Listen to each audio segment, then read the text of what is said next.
Let's take a look at the fantasy basketball waiver wire. Who's been added? Who's been dropped? Should they have? Should they have not have? I don't know what I'm saying anymore, but I know that I need to throw it to Michael Bolton. Thanks, Josh. It's Michael Bolton here, and it's time for another episode of the Locked On Fantasy Basketball Podcast. Let's get to it. Let's get to it, indeed.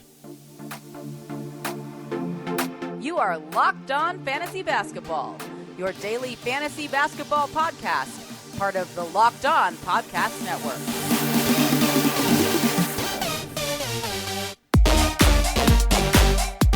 Hello and welcome to the Locked On Fantasy Basketball Podcast, brought to you by Basketball Monster. My name is Josh Lloyd, and ladies and gentlemen, Foo Fighters. I'm also the lead fantasy analyst at basketballmonster.com, and you can find me on Twitter as always at redrock_bball, on TikTok at redrock_bball, and on Instagram at Locked On Fantasy Basketball. Thank you for making Locked On Fantasy Basketball your first listen every day. We are free and we are available on all platforms. Are you ready to double bang? It's Valentine's Day for you guys in the States. Chuck a couple of extra bangs in for me. One on audio, one on video. Chuck it in the comments, ring your bell. All that stuff, it goes a very, very long way. Speaking of going a long way, let's hope these waiver wire moves go a long way to helping you get success in fantasy basketball. Let's take a look at all the things that we need to take a look at. Obi's sitting on my lap. I'm just waiting for him to get up because he usually hates it when I record a show. But because we are just having a boys time here as the missus is away. Now here he goes. He's off. The big fella. See you later, buddy. Where are you going? He's off. All right, let's look at some must roster players. I have gone through this definition many, many times. This is not an exhaustive list. There might be other guys that, yes, you probably should be rostering. These are just guys that look at and go, come on. These guys just need to be on rosters. That is a simple thing, and I'm not gonna spend any time on it. I am gonna go through it though and just tell you again the guys that I just think are completely underrepresented in leagues. These are category league guys. 6 names. Paul Reed. Stop it. Just add him. What are you waiting for? No, stop it.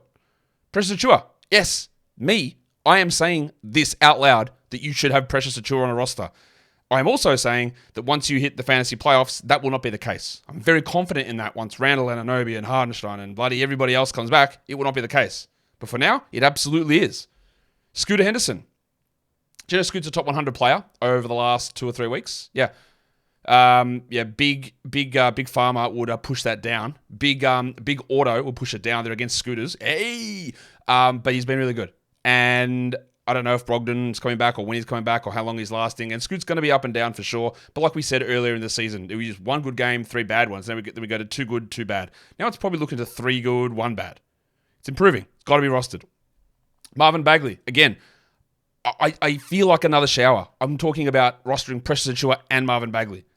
But you got to. You have to. And I think Bagley's one last all season, to be honest. I've got Trey Mann on this list as well. There's going to be some percentage issues. He really doesn't get to the line much or get any defensive stats. That's okay, but there'll be nice volume points. He'll have some better nights in some of those other categories. He's rebounding okay. He's assisting pretty well. A lot of this does depend on LaMelo Ball, but come on. Yeah, right, cool. Well, I don't know what's going on with him, so let's just roll with Trey. And the other one is Kelly Olynyk. Now, he doesn't need big minutes. He only needs 23 a night, and he's rolling at the moment. I don't know what that rotation's going to be like, but at the moment, I don't care. He just should be on a roster.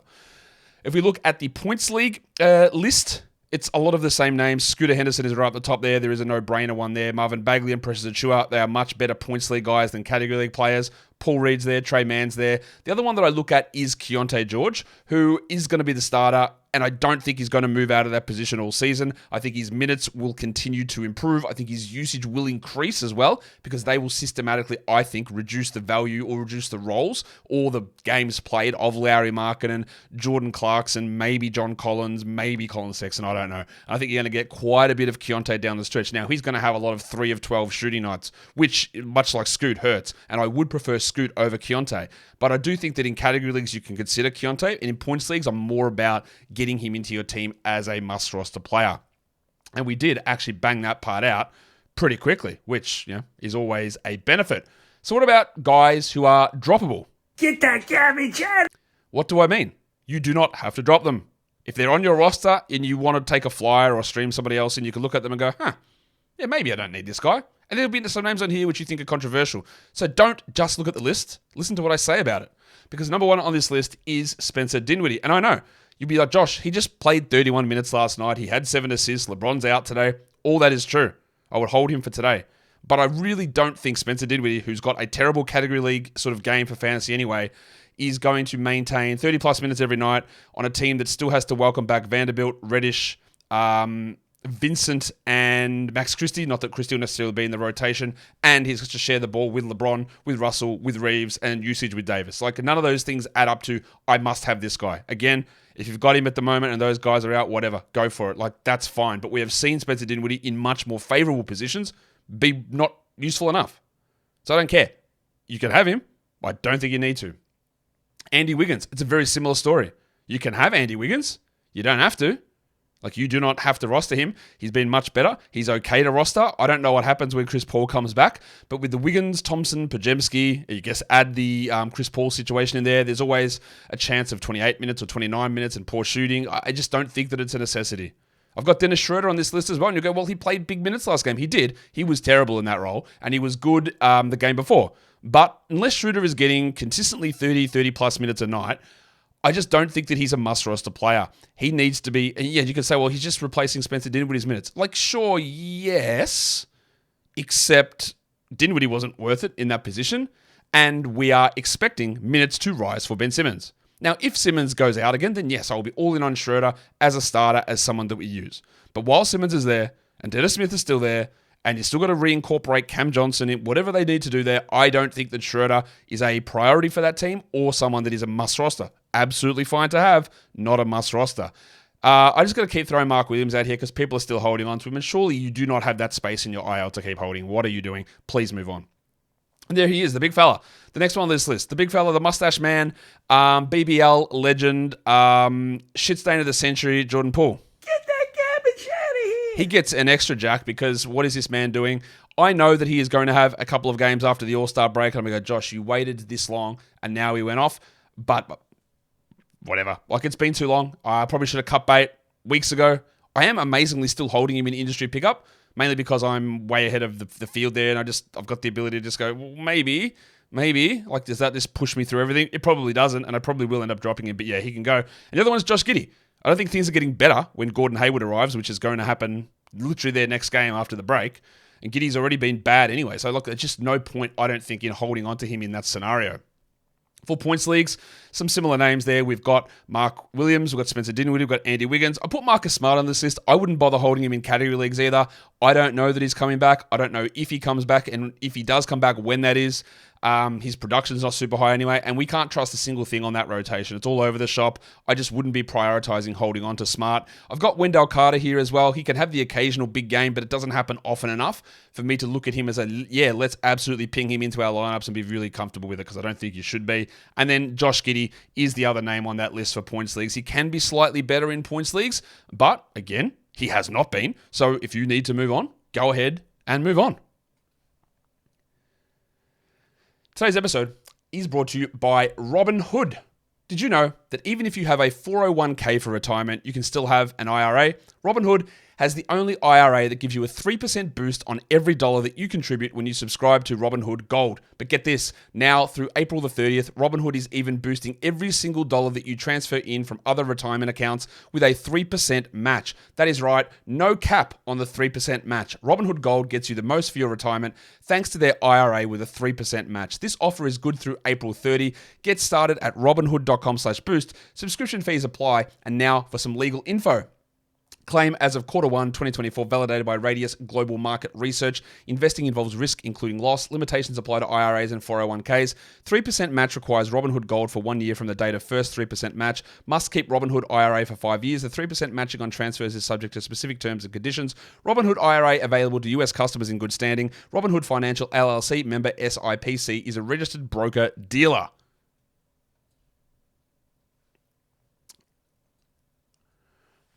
I'm going to try and make that last terms and conditions part as fast as possible on other shows now. We're going to be absolutely rolling through that. Man, I'm going to do it like those ads. Who's the most added player? Yes, Obi, I know. You're a big Robinhood guy. Who are the most added players over the last 48 or 24 to 48 hours using different sources, our advanced metric on Basketball Monster and Yahoo's numbers? Number one on this list is Trey Mann. In Charlotte, fair enough, 52% up. That is huge. Yes, he just should be grabbed. He's a name that we've been talking about for a long time. And I have this, I don't know if it's a problem, right? Ready for a sidebar? I do need a sidebar graphic. Like one of those ones, may I approach the bitch? I need a sidebar graphic because, let's talk about this, because I've talked about Trey Mann for a long time, right? Weirdly enough, for a guy that I don't really like as a player, but I've mentioned this name just in passing, like, very occasionally. But I don't really usually ever, I don't have enough balls considering how many people that we do talk to on this show and the different league types. It's a lot of it becomes irresponsible for me to say, yes, everybody go and grab and stash and sit on Trey Mann because things are going to happen. Because for the vast majority of you, that's going to be bad advice and it's not going to work out. So that when we get to this stage and Trey Mann is here and we're all adding him, I'm like, yeah, like, yes, I'm here for it, but I can never get enough confidence to go out there and say everyone needs to go and add him because there is a risk of it failing and I've got to try and limit those things. Anyway, what am I trying to say? Trey Mann, add him. Grant Williams, this one, I'm not going to come out here and tell you that I didn't have the balls to tell you about Grant Williams, but I knew it all along. I didn't. He's been terrible most of his time. Playing in Boston and Dallas, he just is nothing for fantasy. His first 2 games in Charlotte, he's taking on the PJ Washington role, which has fantasy relevance. Now, I don't know what happens if other players come back. Who knows if they come back? But at the moment, Grant's doing a ton, man. And yeah, I do think he's worth an ad. I think it might end up a little bit Fontecchio-ish, where we look at it and go, what are we doing? We've seen this. Like, we don't need to have him on our roster. But it is a big change in scenery for him, and the role has flipped pretty dramatically. Speaking of Fontecchio, he's one of the most added players on Basketball Monster over the last 48 hours, up 32%. Yeah, a lot of that was before yesterday's game because he did the exact same thing that I thought he would, in that we've seen Fontecchio play. We've seen him in a role. He's not guaranteed 30-plus minutes a night. It's going to get worse when players come back, and that first game was the perfect illustration of the trade deadline roller coaster. The opportunities up and down and big and everything's all over the shop. So everyone added him. I understand that. That was okay to do. You take that fly, you take that chance. Hopefully you had a healthy dose of skepticism around it. And I think if you want to drop him, even though he is one of the most added players. Desumu's been added a lot on Yahoo. He was great last game. There is a little element of chasing there for sure because he played so well and scored so well. And don't be worried today against the Cavs if he plays fewer minutes and they go more to Drummond. Just be aware of that. Nikola Jovic. Now, apologies. Yesterday in the recap show, apparently I didn't even mention Jovic, Little Chungus, in that Miami Heat game, and I should have. That is a huge, glaring oversight from me, so I apologize. He's one of the most added players. Now, he obviously was awesome in that game. He has obviously not been awesome all through the season, but the way that he played in that game, and with their absences, with Hayward Highsmith being the biggest elastic band in the league where he's in and out of rotations and Caleb Martin struggling, it feels a little different. Now, again, he was great yesterday, but since the 24th of January, he'd played 9 total minutes and just been DNP'd. Had scored 3 points total. He had 24 and 7 on 62%. Now, that's obviously not holding. Those 3-point shooting numbers are not holding. The 31 minutes and 21 usage? Maybe. We just don't expect 13 shots. We don't expect 62% shooting. We don't expect 5 of 8 from 3. None of that is real. But he was pretty solid. And he played better than Huckers. He played better than Caleb Martin. It's interesting. I don't mind a flyer on him. I'm not going to be fully in we've got to add Jovic everywhere. But there was just something that felt a little different. And he's had some okay games in the past when I've just been like, I don't really see it. I don't really like the guy as a player. I don't really see him. But yesterday, I thought it was a little different. And I'm okay with it, understanding that it could just be an absolute nothing. Don't be surprised if he's at absolute nothing today. But I'd be all right. If you want to go to Stone Tablet, Testament, whatever it is, the 12th Commandment Part B, get out ahead of it. I'm always making up numbers. One point we will get a concrete list. If you want to get out ahead of it, fine. Kelly Olynyk, I just think he should be grabbed everywhere. So yeah, him being one of the most added players, it's pretty exciting. I saw a comment the other day where someone was referring to Kelly Olynyk as the lunch lady. And then someone replied, I can tell that you must listen to Josh Lloyd if you're calling him the lunch lady. Bruh. No. We don't accept that nickname here. That is a bad nickname. And we will never refer to him unless we're telling people not to refer to Kelly Olynyk as the lunch lady. I just hate it. It just annoys me. Bad name. Bad nickname. Anyway. Who's been dropped? Get that garbage out! Yeah, you saw him up there on that screen.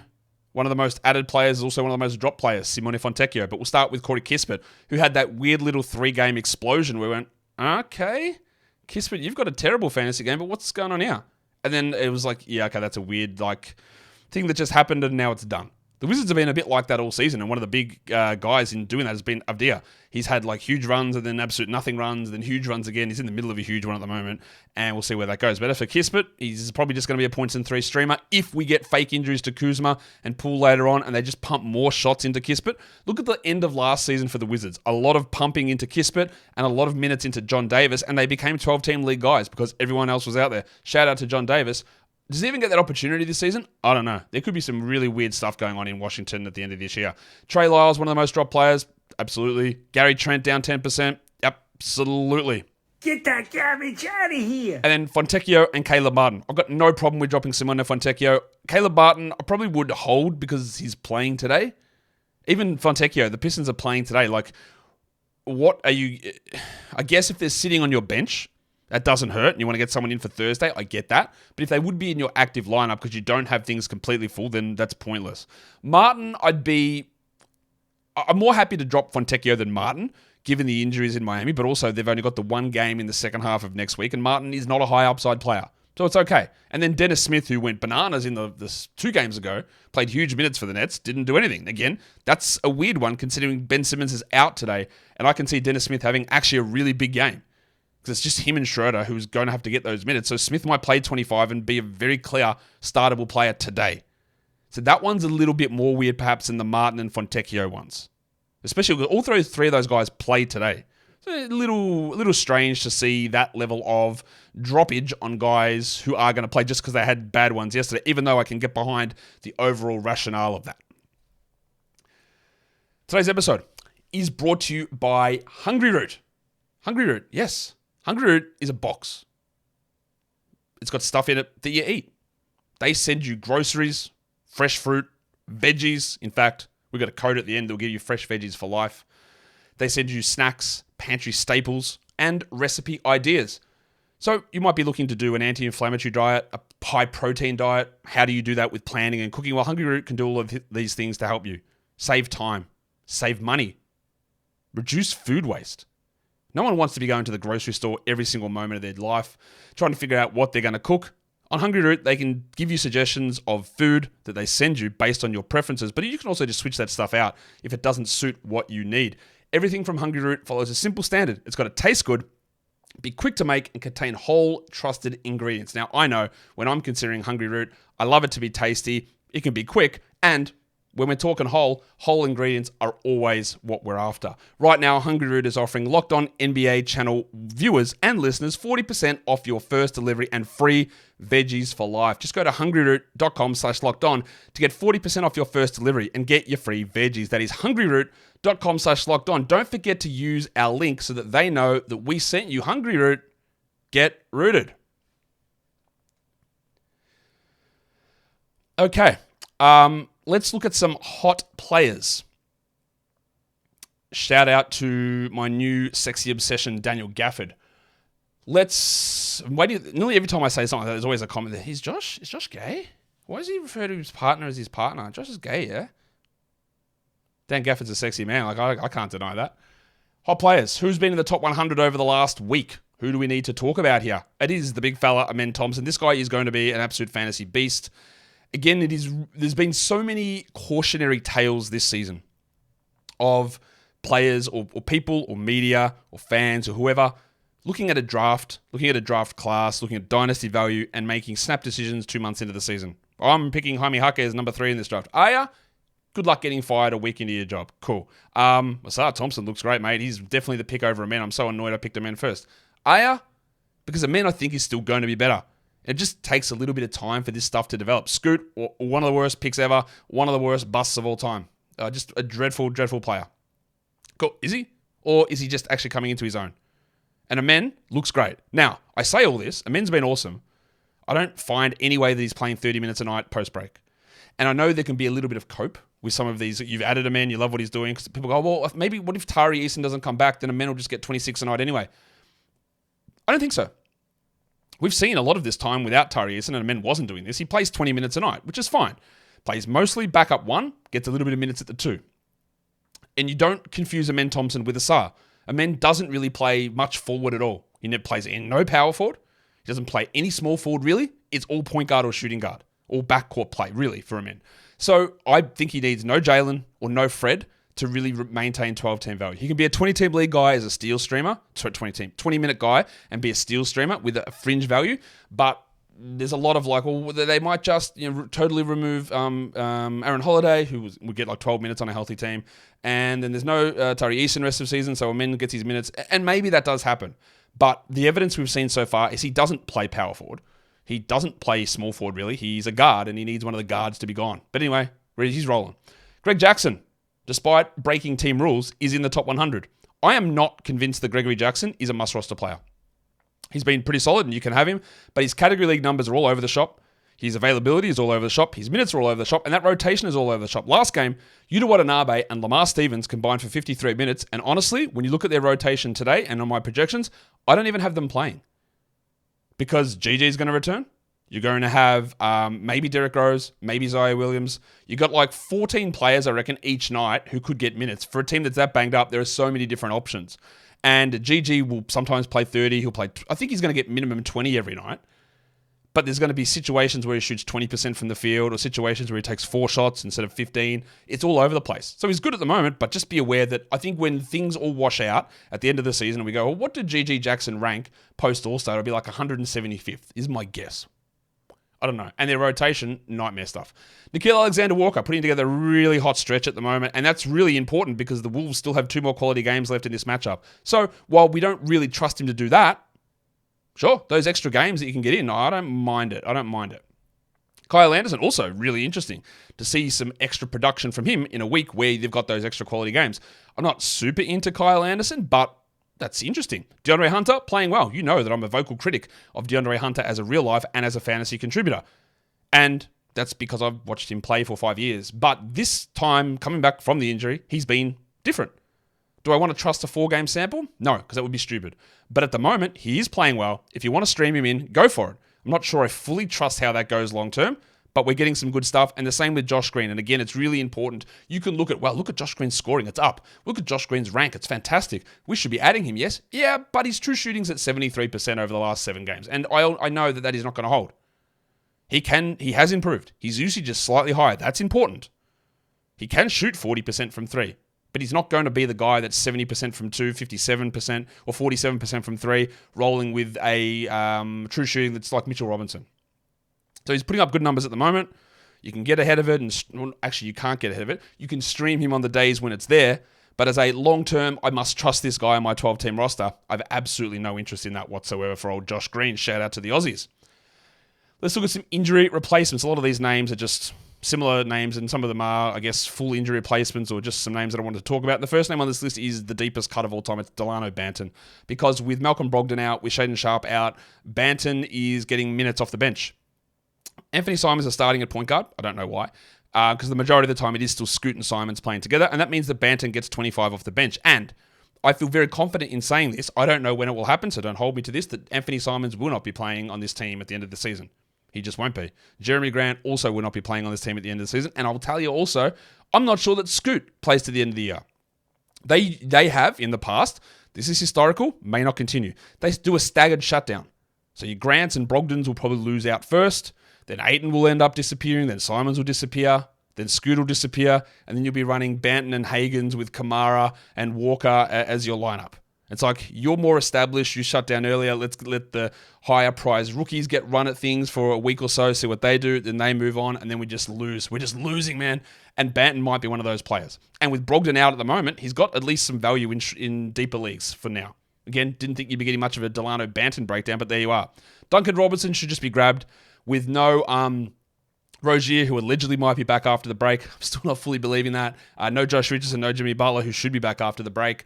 Robinson's assist rate is way up this season. They need someone who can actually pass. Amazingly, it's him, and his minutes are up. The other guys like Martin and Jaquez aren't really point guards, all right? Aren't really guards, but Robinson is. He's a good ad until those guys return. Brad Beal pinged his hammy. This is the part of the problem also at the All-Star break. It's great if you've got Beal. He pinged his hammy. He might miss today's game and that's it, and return after the break. But if you're trying to like add an Eric Gordon, well, you might add him and go, well, Beal's out 2 weeks, and that might count for 1 game. So I don't mind adding Gordon, but it might not do anything. The same goes with Bruno Fernando. There's no Capella, there's no Okongwu. They could start or play Jalen Johnson a lot at centre, and I think they will. Fernando is not a 35-minute-a-night player. He might get 24. But honestly, in 24 minutes, a 10 and 12 double-double with 2 blocks on 60% shooting, totally reasonable for Fernando. We know what he can do. And he's also playing with, honestly, no cap. What does the kid say? No cap. He's playing with one of the best lob passers in the NBA in Trae Young. And he's a lob legend. So, yeah, there is definite short-term value in Fernando, but it might completely be dead after the break. Got Jaime Jaquez on this list for the same reason as Robinson. Interestingly, they benched him last game, even though Butler was out. I guess some of that is just distribution of minutes and talents on the bench, but he's not playing well at all. Compared to what he was doing earlier in the season, I think he's totally reasonable for what I would expect from him. He's okay to hold. I don't see anything there long term. And then Herb Jones. Again, he's rostered in most spots, but rightfully so, he was dropped because he wasn't that good. And with Dyson Daniels out, they're pumping more minutes into him. And this is a huge hot streak from Herb, so we jump on it. I don't know if Dyson's coming back at all, to be honest. He's got meniscus injury. I think he might be done. So Herb might be able to maintain value for the old ROS. Who are some other names that we do need to pay attention to? And number one on this list is Asar Thompson, who is still getting his 27 minutes a night. I still going to have those concerns about Monty Williams when Isaiah Stewart comes. Like, if you didn't think you had concerns about Monty, look at the rotation yesterday. Now, some of it was they were just getting killed early, but like resorting to 25 minutes of Evan Fournier, I believe they're convening a hearing at The Hague right now. Like, what are we doing? And Fournier is not that bad. He's not that bad, but it makes no sense on this squad. Regardless, Asar should be a 30-minute-a-night player on a team that's competent. Unfortunately, he plays for Detroit, so we've got to have a level of skepticism there, but still should be on a roster. I'm putting the name Scott Pippen here as a placeholder for Grizzlies point guards. Pippen's out today with a back injury. Jacob Gilead's still around. They did sign Jordan Goodwin. I think there is a possibility that Gilead hits his 50 games, he gets waived. Then you get Jordan Goodwin converted to a two-way contract, and that opens up for somebody else to come in, maybe even a Killian Hayes or whatever they want to do, right? I think there's a possibility that happens. But when Pippen plays, we stream him in. The problem is they're bumping him back and forward because of the two-way game limit. So this is Scottie Pippen, or it's Jacob Gilead, or it's Jordan Goodwin, or it's Tim Frazier, whatever point guard they want to chuck in there, because Morant's not coming back, and I don't think Smart or Bane are. So there is going to be some value there. I just don't know who it is. And it's the same with Watanabe and Stevens. Do I want Yuta or Lamar or Santi or Gigi or Jaren or Trey Jemison? There's only so many minutes that can go at the 3, 4, and 5. And they played good numbers last game. But what if they want to play LaRavia? What if they want to play Zaire Williams? What if GG's coming back? It's not enough to go around. So we keep an eye on them because those minutes last game from Yuta and from Lamar Stevens were eye-opening. We go, wow, what's this? But doesn't mean that it holds every game. What about the old prestige penis? I cannot go past talking about dick on Valentine's Day because I do think that the Raptors are going to be turning all of their attention to dick at some point in March. The players playing that role at the moment are Gary Trent, Bruce Brown.